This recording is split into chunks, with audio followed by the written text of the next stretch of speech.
The fluorescent lights of St. Mary's Hospital cast a harsh, sterile glow over the pediatric intensive care unit as Sarah Martinez sat beside her daughter's bed, her weathered hands clutching a rosary that had belonged to her grandmother.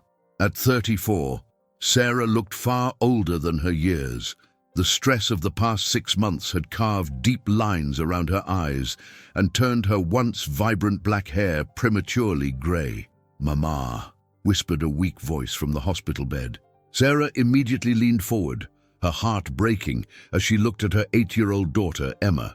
The little girl who had once danced through their small apartment, spinning in circles until she collapsed in giggles, now lay motionless from the chest down, connected to a maze of tubes and machines that beeped constantly in the background. "I'm here, mi amor," Sarah said softly, brushing a strand of Emma's dark hair away from her pale face. "Mama's here."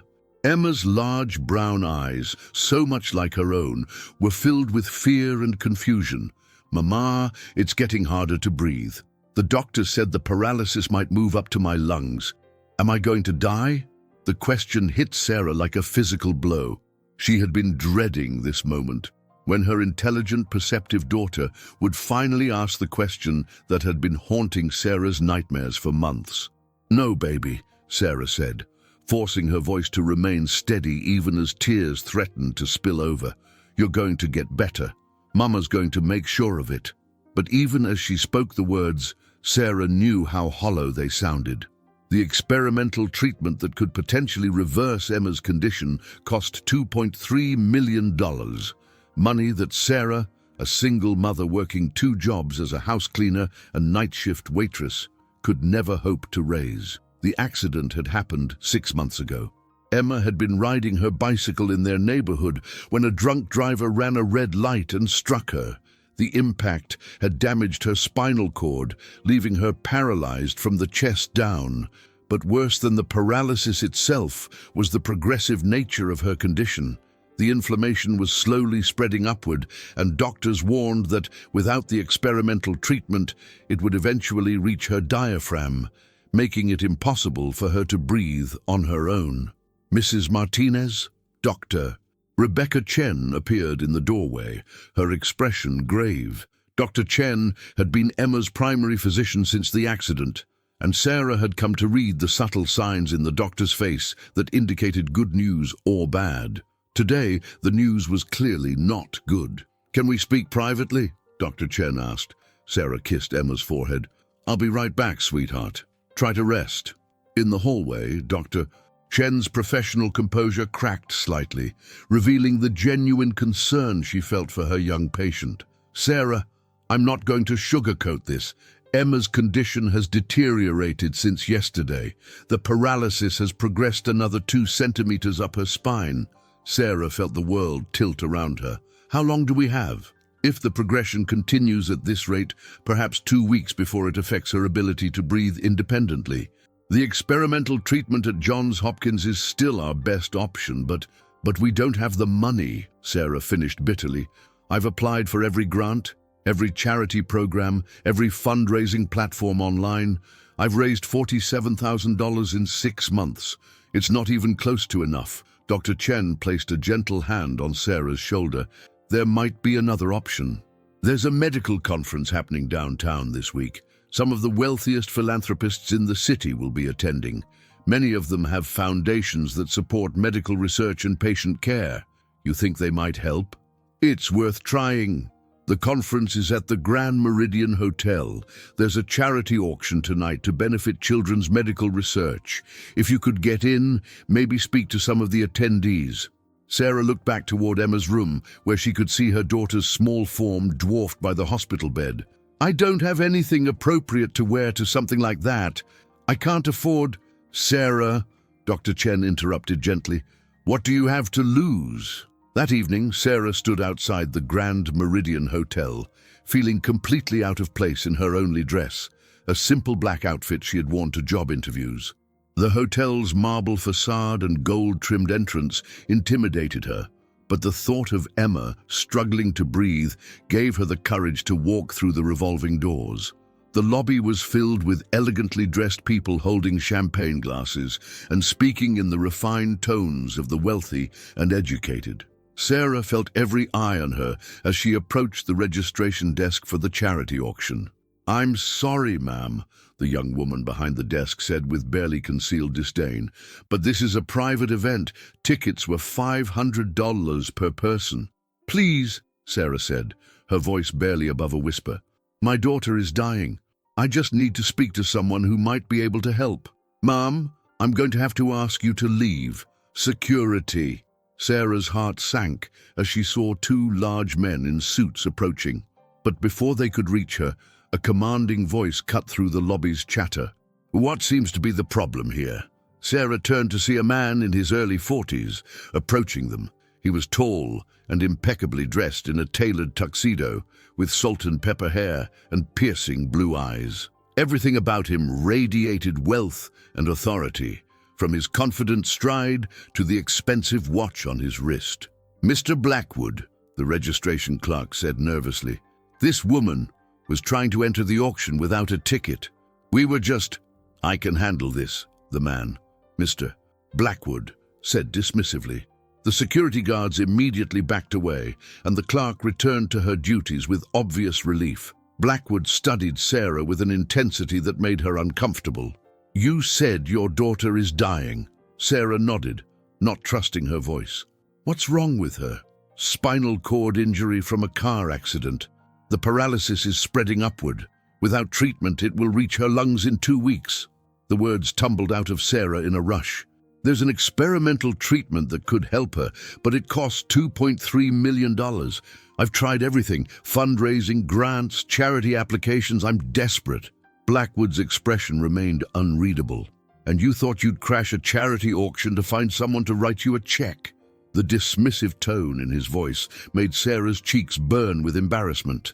"I know how it sounds, but it sounds like you're a mother who would do anything to save her child," Blackwood said, his voice softening slightly.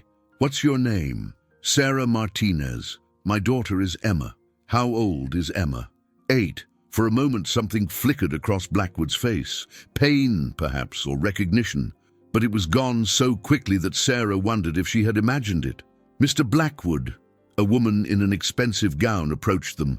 "The auction is about to begin. They're waiting for you." "Tell them I'll be there in a moment, Patricia." He turned back to Sarah. "Mrs. Martinez, I'm going to be honest with you.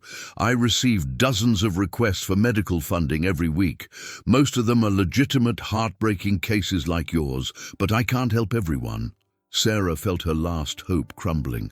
"I understand. However," Blackwood continued, "I'm willing to make you a deal." Sarah looked up sharply. "What kind of deal?" "I'll pay for your daughter's treatment, all of it, including any additional care she might need." Sarah's heart leaped, but she sensed there was more coming. "In exchange," Blackwood continued, "you'll work for me for 2 years. I need someone to manage my household staff, coordinate my social calendar, and handle various personal matters. The salary would be $150,000 per year, plus benefits and housing in my guest house." Sarah stared at him in shock. "You're offering me a job? I'm offering you a way to pay for your daughter's treatment while maintaining your dignity. You work for the money rather than simply accepting charity." "But why? You don't even know me." Blackwood was quiet for a long moment. "Let's just say I understand what it's like to feel helpless when someone you love is in danger." Sarah's mind raced. The offer seemed too good to be true, but what choice did she have? What about Emma? She'll need ongoing care, physical therapy. The guest house is on a 5-acre estate with a pool that can be used for aquatic therapy. I'll arrange for the best physical therapists and medical equipment. Emma will have everything she needs. "I don't understand why you're doing this." "You don't need to understand. You just need to decide. Your daughter doesn't have time for you to overthink this." Sarah thought of Emma lying in that hospital bed, struggling to breathe, asking if she was going to die. "Yes," she said without hesitation. "Yes, I accept." Blackwood nodded. "Good. I'll have my lawyers draw up the contracts tomorrow.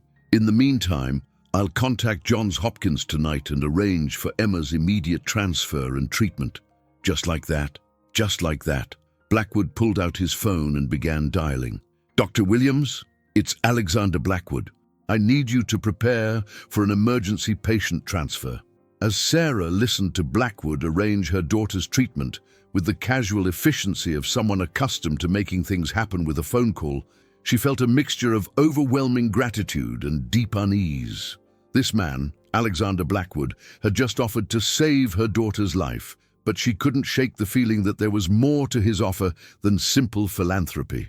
"It's done," Blackwood said, ending his call. "A medical transport will pick up Emma tomorrow morning. Dr. Williams is the best spinal cord specialist in the country. If anyone can help your daughter, it's him." "Thank you," Sarah whispered, tears streaming down her face. "I don't know how to thank you." "Take care of your daughter, that's thanks enough." Blackwood handed her an elegant business card. "My assistant will contact you tomorrow with the details of your employment. Welcome to the Blackwood household, Mrs. Martinez." As Sarah watched him walk away toward the auction, she realized she had just made a deal that would change her life forever. She had saved Emma, but at what cost? And why had Alexander Blackwood, a man who could have anyone working for him, chosen to help a desperate mother he had never met before?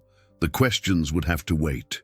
Right now, all that mattered was that Emma was going to live. But as Sarah left the hotel and headed back to the hospital to tell her daughter the miraculous news, she couldn't shake the feeling that she had just stepped into a story much larger and more complicated than she could possibly imagine. 3 weeks later, Sarah stood in the doorway of the most luxurious medical facility she had ever seen. The Johns Hopkins Experimental Treatment Center looked more like a high-end resort than a hospital, with floor-to-ceiling windows overlooking manicured gardens, artwork adorning the walls, and a staff-to-patient ratio that ensured every need was anticipated and met. "Mama, look!" Emma's voice was stronger than it had been in months, filled with an excitement that made Sarah's heart soar. "I can wiggle my fingers!" Sarah rushed to her daughter's bedside, where Emma was lying in a state-of-the-art medical bed that could be adjusted to any position. The room itself was a marvel, spacious and bright, with a sitting area for family members and advanced medical equipment that monitored Emma's progress around the clock. "Show me, baby," Sarah said, taking Emma's hand in hers. Emma concentrated intensely, her face scrunched up with effort. Slowly, almost imperceptibly, her index finger moved. It was barely a twitch, but it was movement where there had been none for 6 months. "Did you see it, Mama? Did you see?" "I saw it, mi amor. It's a miracle." Dr. Williams entered the room, his face beaming with satisfaction. The renowned spinal cord specialist was a man in his 60s, with kind eyes and gentle hands that had worked miracles for countless patients. "Good morning, Emma. How are we feeling today?" "I moved my finger, Dr. Williams, and yesterday I could feel you touching my arm." "That's excellent progress. The stem cell therapy is working exactly as we hoped." He turned to Sarah. "Mrs. Martinez, could I speak with you privately?" In the hallway, Dr. Williams's expression grew more serious. "Sarah, I want you to understand what we're seeing here. Emma's response to the treatment has been remarkable, beyond our most optimistic projections. The inflammation in her spinal cord has decreased by 60% in just 3 weeks. That's good, right? It's extraordinary. In most cases, we see gradual improvement over months or even years. Emma is recovering at a rate that's almost unprecedented." Sarah felt a surge of hope mixed with disbelief. "Does that mean she'll walk again?" "I don't want to make promises I can't keep, but if her progress continues at this rate, there's a very real possibility that she'll regain significant function. We're talking about not just stopping the progression of paralysis, but actually reversing much of the damage." Sarah sank into a nearby chair, overwhelmed by the magnitude of what she was hearing. "I can't believe this is really happening." "Believe it. Your daughter is a fighter, and she has access to the best treatment money can buy." "Speaking of which," Dr. Williams hesitated, "I have to ask, Mr. Blackwood has been very generous, but this level of care, the experimental treatments, the private room, the specialized equipment, We're talking about costs that go well beyond the initial $2.3 million. How much beyond? At this point, probably closer to $4 million, and that's just for the first phase of treatment. If Emma continues to improve, she'll need ongoing therapy, specialized equipment for home care, and regular follow-ups for years to come. Sarah felt the familiar weight of financial anxiety settling on her shoulders. I need to call Mr. Blackwood. Actually, that's not necessary. He's already approved all additional expenses. He said, and I quote, "Whatever Emma needs, she gets. Money is no object." He said that? He calls every few days to check on her progress. For someone who claims to be simply fulfilling a business arrangement, he seems remarkably invested in Emma's recovery. Just so, that evening, Sarah sat in the guest house on Alexander Blackwood's estate, trying to process the surreal turn her life had taken. The guest house was larger than any apartment she had ever lived in, with 3 bedrooms, a full kitchen, and a living room that overlooked the estate's pool and gardens. Emma was still at Johns Hopkins, but she would be discharged in another week to continue her recovery at home.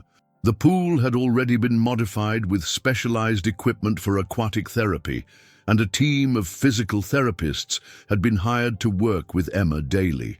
Sarah's new job as Alexander's household manager had proven to be far less demanding than she had expected. His main residence was a sprawling mansion with a staff of 12, but Alexander himself was rarely home.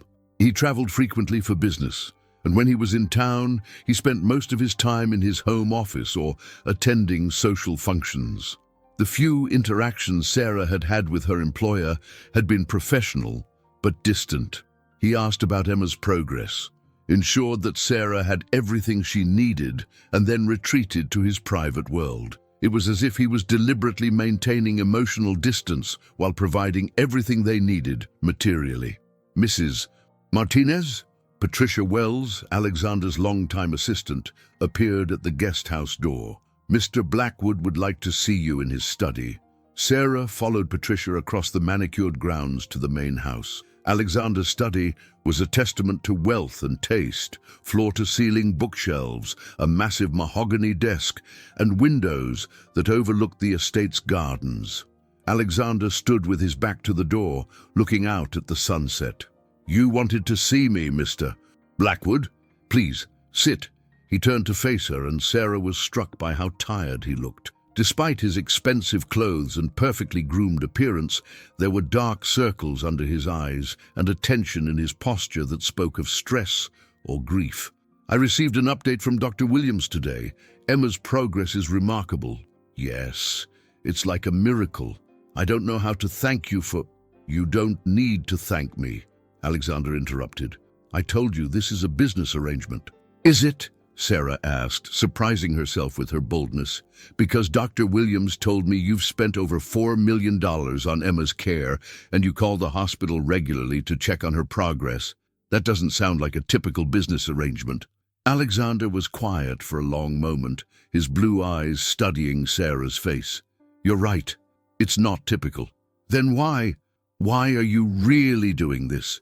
Alexander moved to his desk and picked up a framed photograph that he had kept face down. He stared at it for a moment, then handed it to Sarah. The photograph showed a young girl, perhaps 9 or 10 years old, with blonde hair and bright blue eyes. She was sitting in a wheelchair, but her smile was radiant, full of life and joy. "Her name was Lily," Alexander said quietly. "My daughter." Sarah felt her breath catch. "Was? She died 3 years ago. Spinal muscular atrophy. By the time we got the diagnosis, it was too late for the experimental treatments that might have helped her. I'm so sorry. I had all the money in the world, but I couldn't save her. Do you know what that does to a man? To have unlimited resources and still watch your child die?"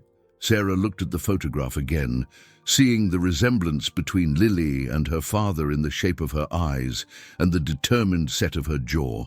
"Lily would have been 11 now," Alexander continued. "The same age Emma will be when she's fully recovered. Is that why you helped us? Because Emma reminds you of Lily?" partly, but also because I couldn't bear the thought of another parent going through what I went through, having the knowledge that treatment exists but being unable to afford it. Sarah handed the photograph back to him.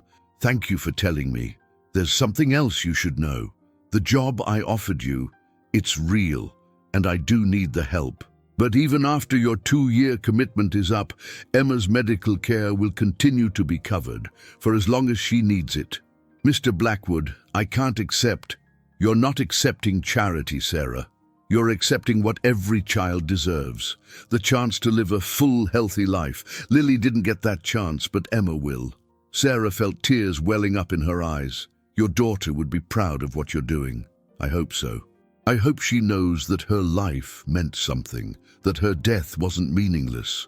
It wasn't meaningless. You're saving Emma because of what you learned from losing Lily. That means her life is still making a difference. Alexander turned back to the window, his shoulders sagging slightly. I visit her grave every week. I tell her about Emma's progress.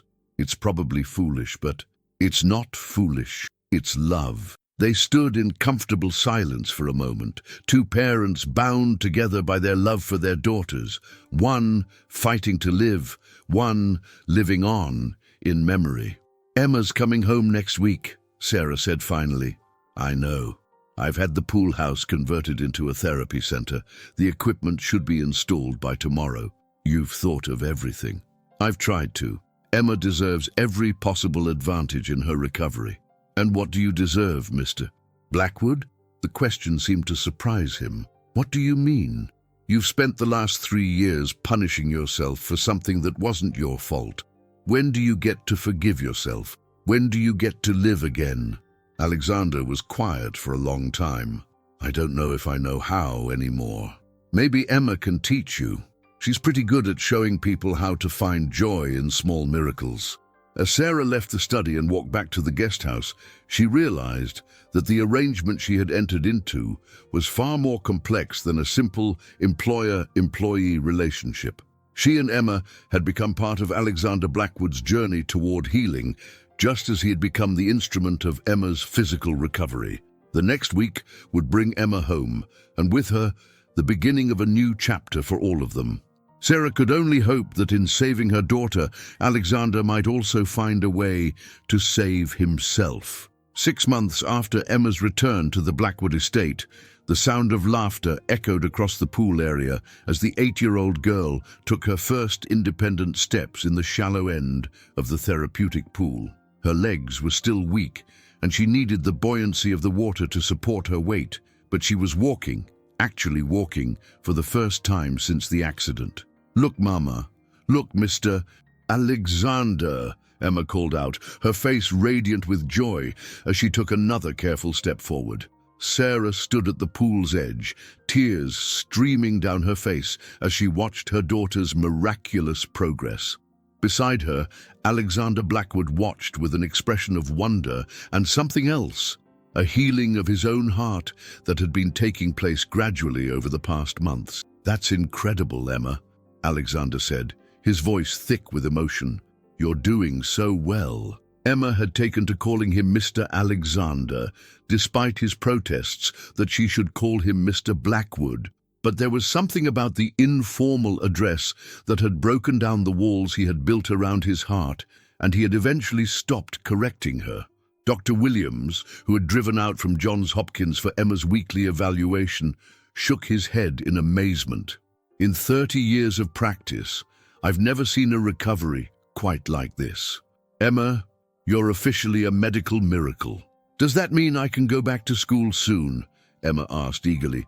We'll need to discuss that with your mother and Mr. Blackwood, but I think we can start making plans for a gradual return to normal activities. As the medical team packed up their equipment and prepared to leave, Sarah found herself alone with Alexander by the pool. Emma had gone inside for her afternoon rest, exhausted but happy from her therapy session. She's going to make a full recovery, Sarah said, still hardly able to believe it. It appears so. Dr. Williams thinks she'll be walking without assistance within another month or two. Alexander, Sarah said, using his first name as she had begun doing in recent weeks. I need to talk to you about something. He turned to face her, and Sarah was struck by how much he had changed over the past months. The haunted look in his eyes had softened, and he smiled more often. Usually when Emma was around, the little girl had worked her way into his heart with the persistence of a child who didn't understand that some adults had forgotten how to love. "What is it? My 2-year commitment is almost half over. I've been thinking about what comes next." Alexander's expression grew guarded. "Are you unhappy here? Do you want to leave?" "No, that's not it at all. This place has become home for Emma and me, but I'm concerned about you." "About me?" "Alexander, you've given us everything. Emma's health, a beautiful home, financial security. But you're still carrying so much pain. You're still punishing yourself for Lily's death." Alexander turned away, looking out over the gardens where Emma often played. "Some pain doesn't go away, Sarah. Some losses are too great to heal from. I don't believe that. And I don't think Lily would want you to live the rest of your life in grief.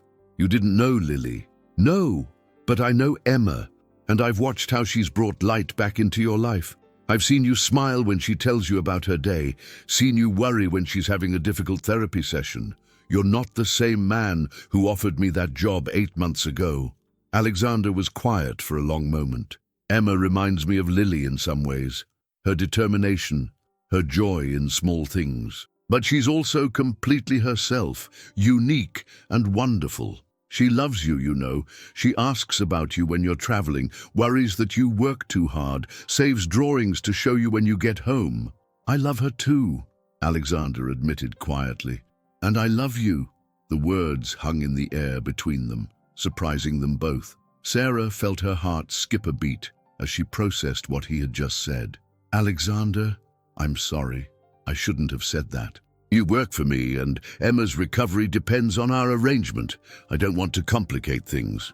"You're not complicating anything," Sarah said softly, "because I love you too." Alexander turned to face her, his blue eyes searching her face. "How is that possible?" "I'm damaged, Sarah. I'm a man who couldn't save his own daughter. You're a man who saved mine. You're a man who turned his grief into something beautiful, a way to help other children live when his couldn't.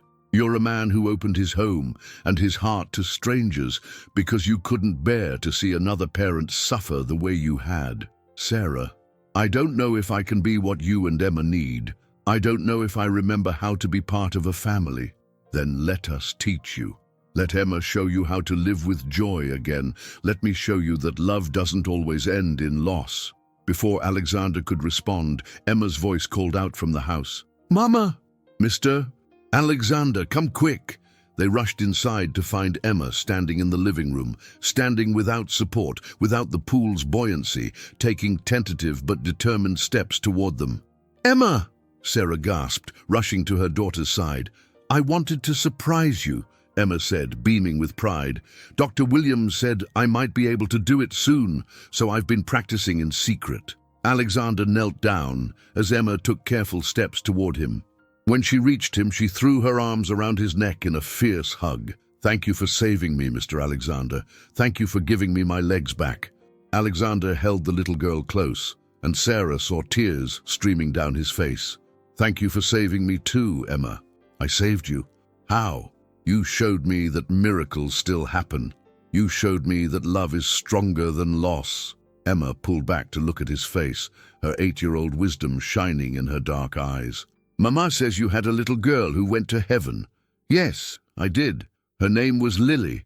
I bet she's happy that you helped me. I bet she's proud of her daddy."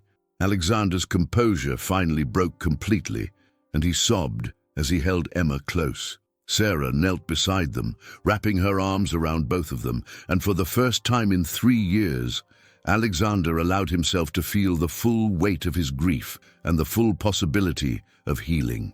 "I want to show you something," Alexander said when he had composed himself. He led them to his study and opened a drawer in his desk, pulling out a small velvet box. Inside was a delicate gold locket. "This was Lily's," he said. "I've been carrying it with me since she died, but I think she would want Emma to have it." "Mr. Alexander, I can't take your daughter's necklace," Emma protested. "You're not taking it. I'm giving it to you." And Lily would be giving it to you too if she could. She would want another little girl to wear it and be happy. Emma looked at her mother, who nodded through her tears. Alexander fastened the locket around Emma's neck and she touched it gently. "Will you tell me about Lily sometime?" Emma asked. "I'd like that very much." That evening, after Emma had gone to bed, Sarah and Alexander sat on the terrace overlooking the gardens. The future stretched before them, full of possibilities they had never dared to imagine. "What happens now?" Sarah asked. "Now we become a family," Alexander said simply. "If you'll have me, if you'll let me be Emma's stepfather and your husband." "Is that a proposal?" Alexander smiled, the first truly joyful smile Sarah had seen from him. "It's a promise that I'll spend the rest of my life making sure you and Emma know how much you're loved." Then yes to all of it.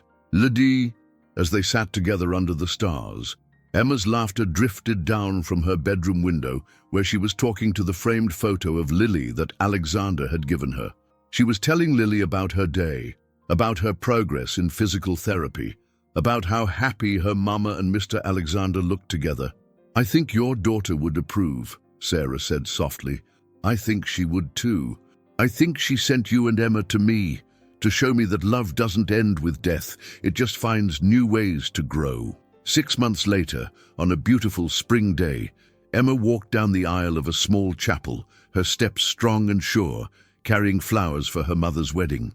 Alexander waited at the altar, no longer the broken man who had offered a desperate mother a deal in a hotel lobby, but a man who had learned that healing comes not from forgetting the past, but from allowing love to transform it into something beautiful. As Sarah joined him at the altar and Emma stood beside them as their flower girl and witness, Alexander felt Lily's presence like a blessing. His first daughter had taught him about love, and his new family was teaching him about hope. The miracle hadn't just been Emma's recovery. It had been the healing of 3 broken hearts who had found their way to each other and discovered that sometimes the most beautiful families are the ones that are chosen, not born. The end. Important notice. This story is completely fictional and created for entertainment purposes only. All characters, events, situations, and circumstances are products of imagination and do not represent real people, living or dead, or real events. Any resemblance to actual persons or situations is purely coincidental. This heartwarming story explores themes of parental love, sacrifice, healing from grief, and how unexpected connections can transform lives. Through the characters of Sarah, Emma, and Alexander, it shows how tragedy can lead to unexpected blessings, how helping others can heal our own wounds, and how love has the power to create new families from the ashes of loss. The medical miracle serves as a metaphor for the emotional healing that occurs when people open their hearts to love again after devastating loss.